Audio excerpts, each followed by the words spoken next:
ಇಲ್ಲೇ ಮಂಡ್ಯದ ಹತ್ರ ಕೊತ್ತತ್ತಿ ಕೆರೆಯಲ್ಲಿದ್ದೀನಿ. ಕೆರೆಯಲ್ಲಿ ಸುಮಾರು ಪಕ್ಷಿಗಳಿತ್ತು.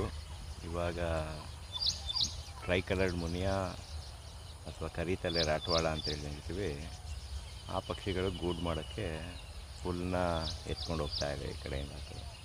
ಇಲ್ಲಿ ಸುಮಾರು ಹುಲ್ಲು ಬೆಳೆದಿದೆ.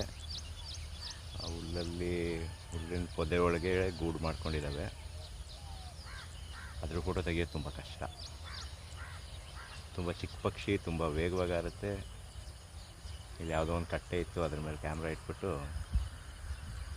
ಏನಾದರೂ ಸಾಧ್ಯನಾ ಅಂತ ಟ್ರೈ ಮಾಡ್ತಾಯಿದ್ದೀನಿ. ಸುಮಾರು ಒಂದು 50ರಿಂದ 100 ರಾಟವಾಳಗಳಿದ್ದಾವೆ ಇಲ್ಲಿ. ನೋಡೋಣ ಯಾವ ಫೋಟೋ ಸಿಗುತ್ತೆ ಅಂತ.